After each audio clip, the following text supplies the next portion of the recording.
demande de récupérer les premières places.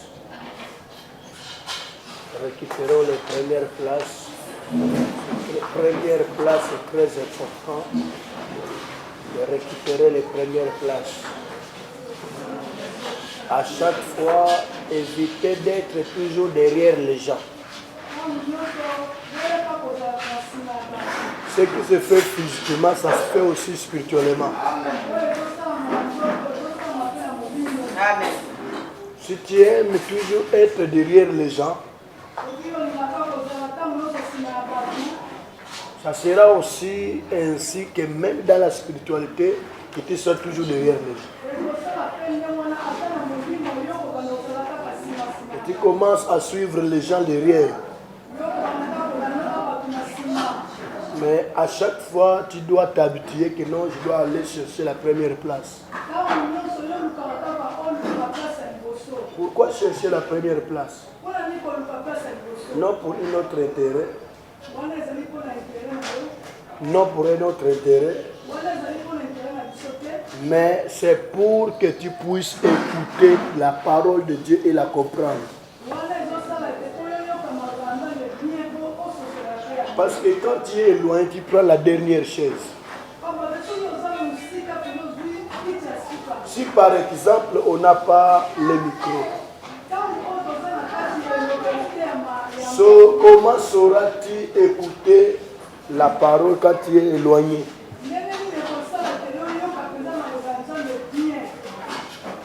Que Dieu nous bénisse.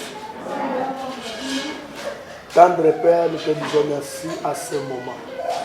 Laisse que tu nous parles, Seigneur notre Dieu. Nous sommes devant toi, Seigneur, pour t'écouter. Parle-nous, fais-nous comprendre ta parole, ouvre notre intelligence spirituelle afin que nous comprenions ta parole. Au nom de Jésus-Christ de Nazareth, je m'oppose contre tout esprit satanique diabolique qui ne te confesse pas dans le nom de Jésus-Christ de Nazareth. J'ai ainsi prié. Amen. Amen. J'aimerais vraiment, mettez-vous. J'aimerais que chacun tienne vraiment son enfant bien.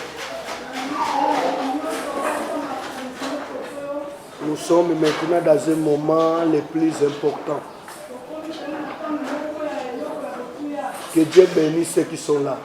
Amen. J'aimerais te demander que quand tu quittes ta maison pour venir à l'église,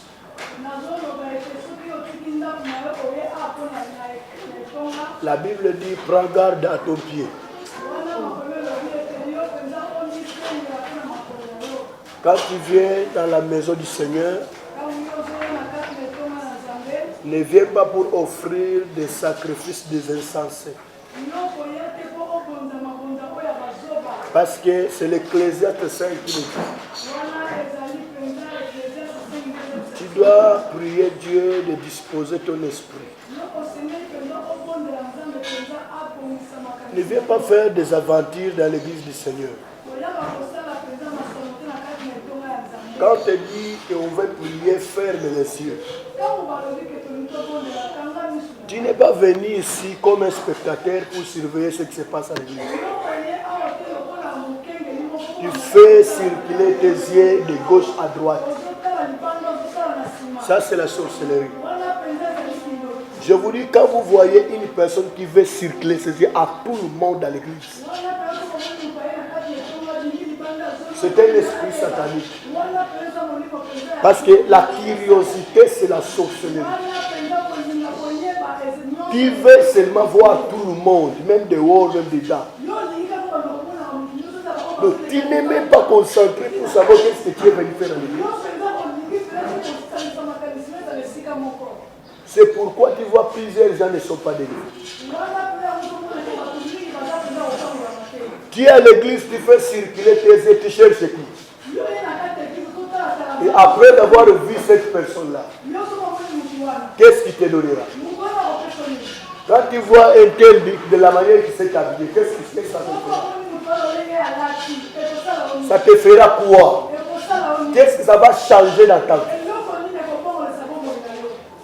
Je regarde un tel de la manière qu'il a dressé ses cheveux. Je regarde ce papa de la manière qu'il a fait, arrangé sa coiffure. Mais c'est la sorcellerie.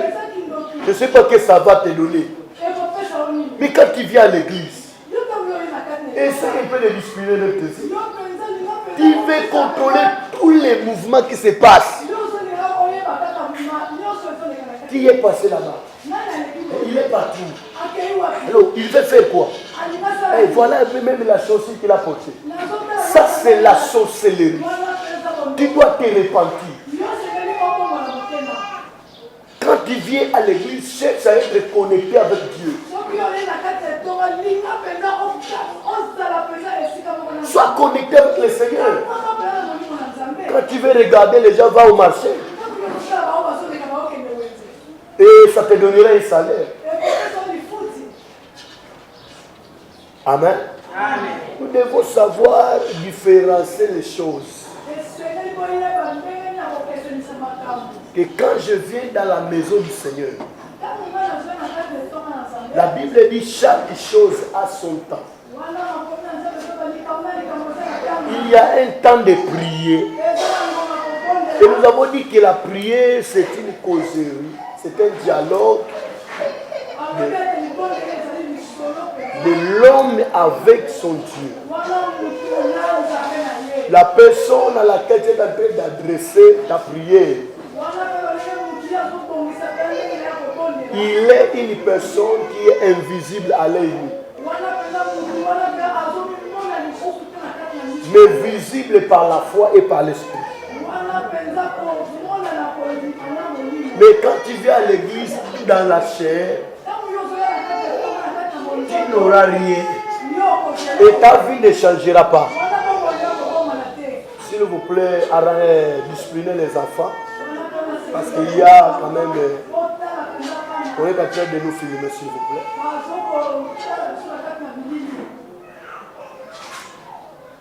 Je ne veux pas que je puisse répéter chaque chose. Quand tu vois que ton enfant est en train de pleurer, sors avec nous dehors.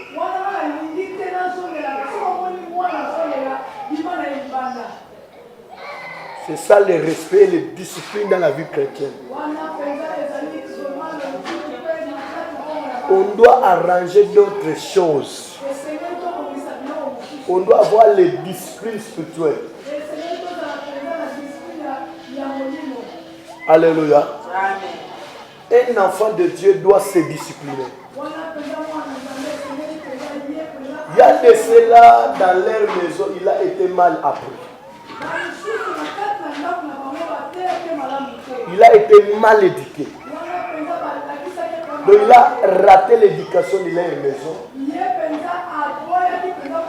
Comme il a raté l'éducation de leur maison.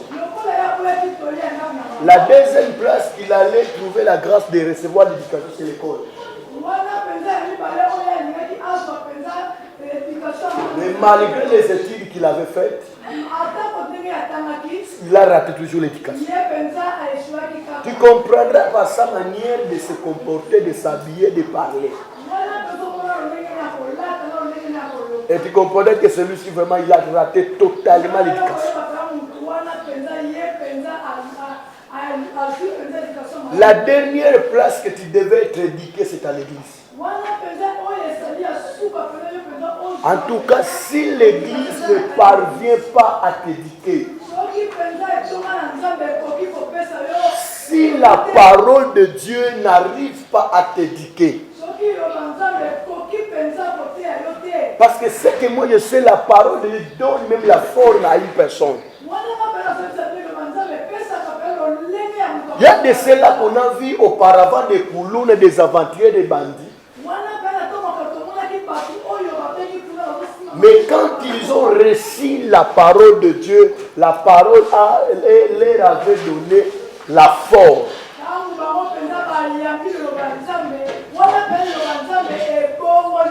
Je te dis ceci s'il vous plaît, non pour mépriser quelqu'un.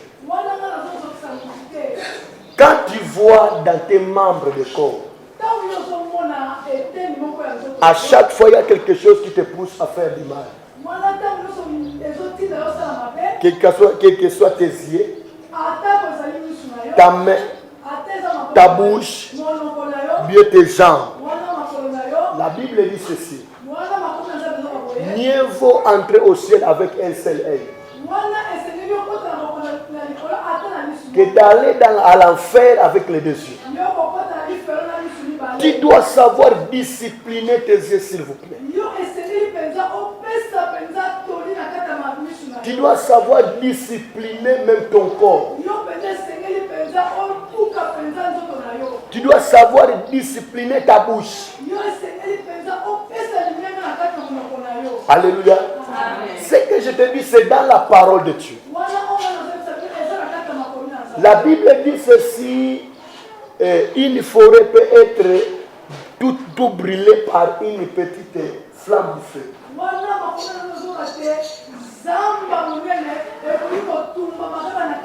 De la même manière aussi, toute une famille peut être détruite ou bien éparpillée par une seule langage.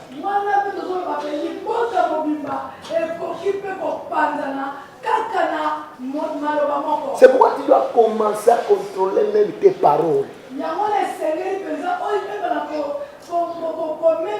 Toi, tu penses que je parle seulement. Mais tu peux éparpiller toute une famille. Tu peux éparpiller l'église du Seigneur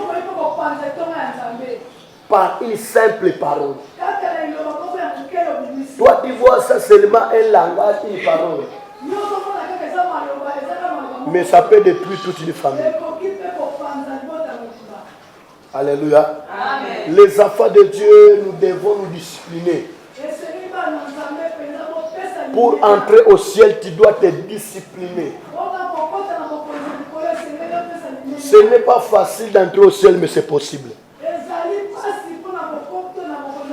Quand tu dis que quand Jésus revient, moi j'entrerai, tu te trompes. Parce que la Bible dit qu'il n'y a rien de souillure qui y entrera.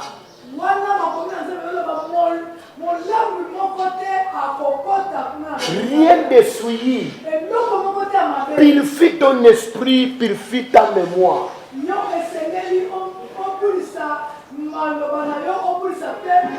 Plusieurs gens pensent que je suis en mon terme avec Dieu pendant que tu ne l'es pas.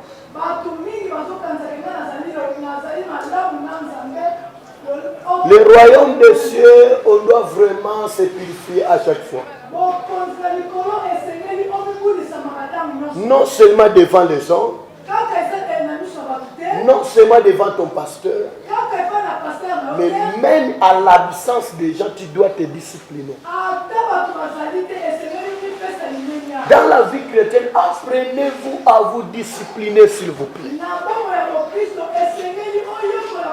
La Bible dit, on ne se moque pas de Dieu. Le prophète Richard que tu vois aujourd'hui, demain tu ne le verras plus. Nos parents qui étaient avec nous hier, ils ne sont plus. Nos ancêtres qui étaient avec nous hier, ils ne sont plus. Il y a de ceux-là qui avaient la fierté, montraient leurs habits, leur beauté, ils ne sont plus.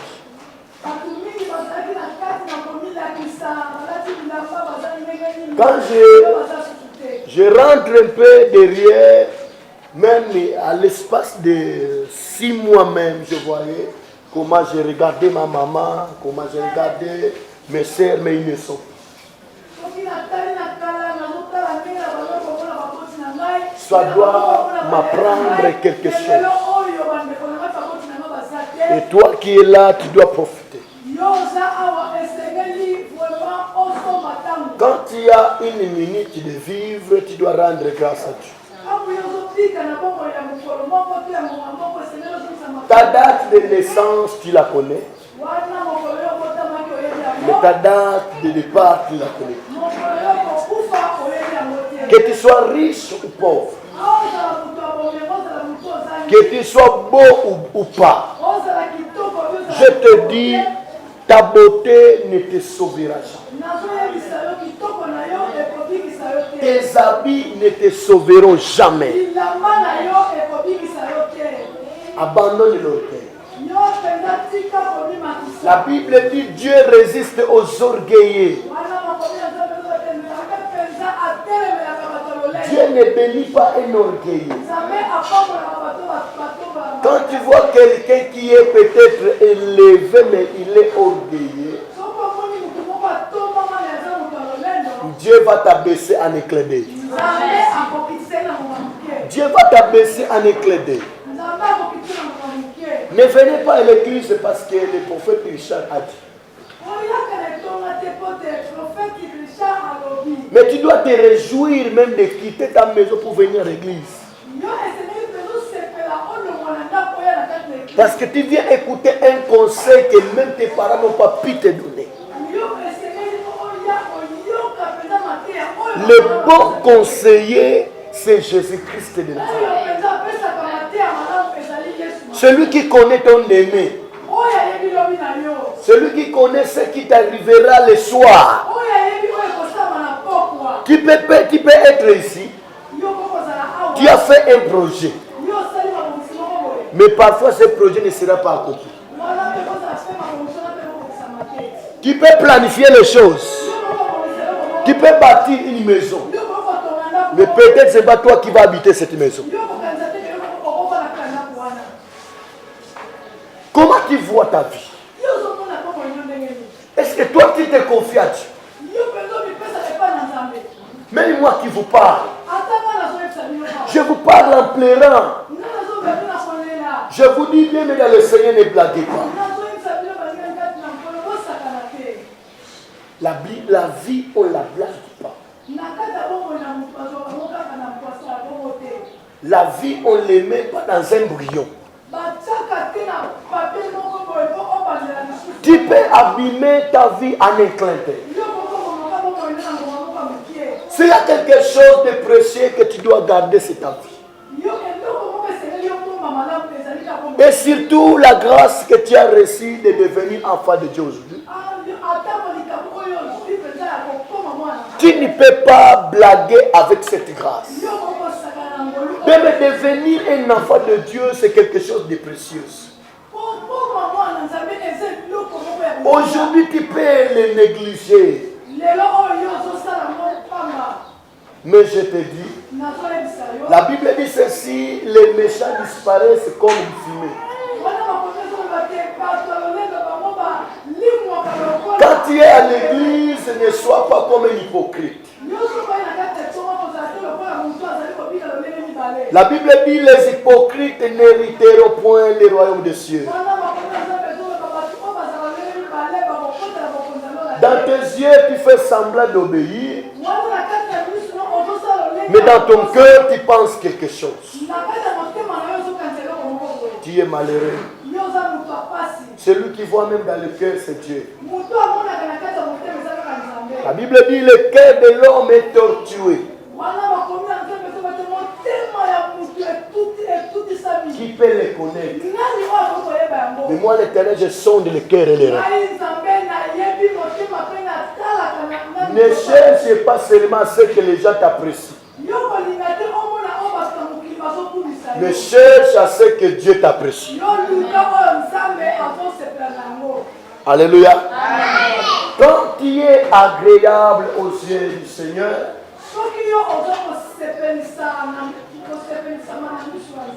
même si les gens te refusent aujourd'hui, il y aura un temps qu'ils vont t'accepter. Dans la vie, ne cherche pas que tout le monde t'acclame. Dans la vie, ne cherche pas que tout le monde dise que toi, tu es le bon pasteur. Quand tout le monde t'acclame, celui qui t'empoisonnera, tu ne le sauras pas. Quand tout le monde t'accepte, celui qui va te tuer, tu ne le sauras pas. Gloire soit rendue à Dieu, parce que Jésus-Christ étant Dieu qu'il était,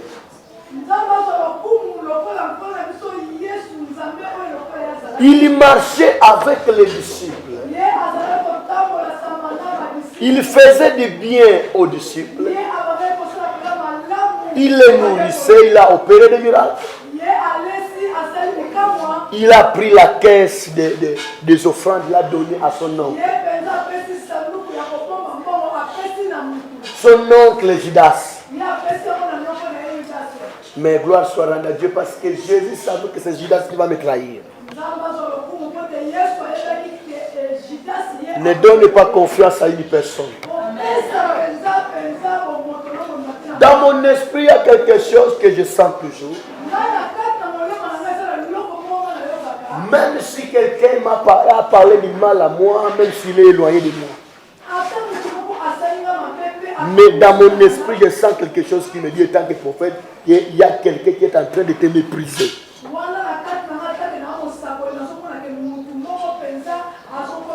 Et ma force, c'est quoi? C'est garder confiance en Dieu. Je ne suis pas serviteur des hommes, mais je suis serviteur de Dieu. Je ne ferai pas de choses pour plaire aux hommes. Même vous qui êtes là, ne cherchez pas ce que je puisse vous plaire.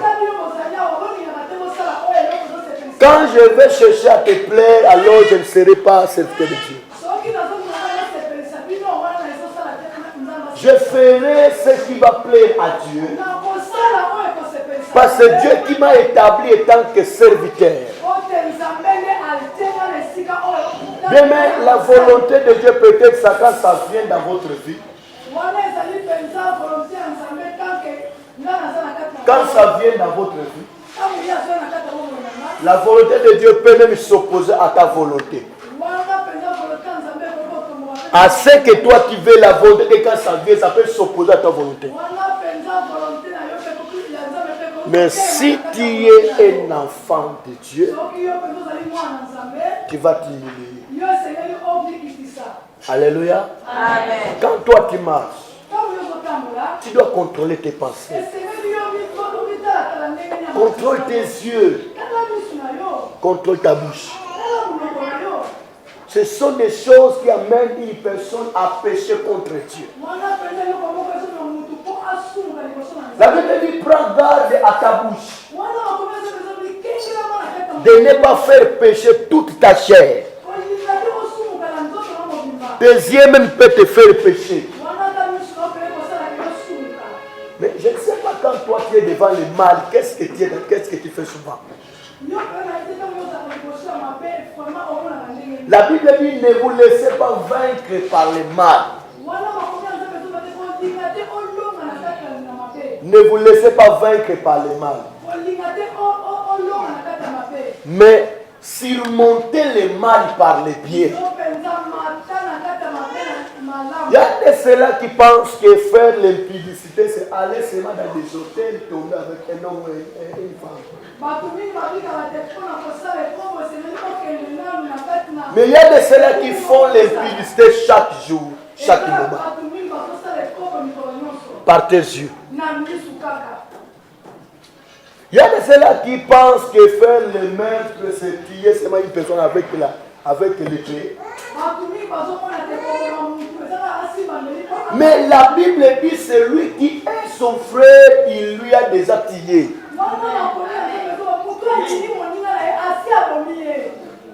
Bien aimé, la haine, c'est quelque chose qui pousse une personne pour même tuer ton frère ou ta soeur.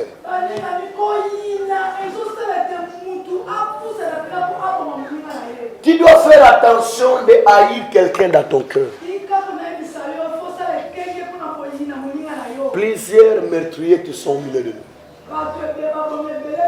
Qu'est-ce qui a poussé à Caïn de tuer son frère? C'était la haine. Alléluia. J'aime pas les voir. J'aime pas les voir. J'aime pas les voir. Quand même ils s'habillent, moi vraiment je ne me plais pas. Bien aimé dans le Seigneur, un être qui a été créé par Dieu, tu veux le haïr, mais tu es en train de haïr Dieu. Comment diras-tu que tu aimes Dieu pendant que tu n'aimes pas celui qui est à côté de toi? Parce que Dieu, on ne le voit pas. Tu dois commencer par celui qui est à côté de toi. Et éviter de faire de faux témoignages. Tu témoignes pour une personne ce que tu n'as pas vu et entendu. C'est pour abîmer une personne. La Bible dit que tu seras jugé très sévèrement.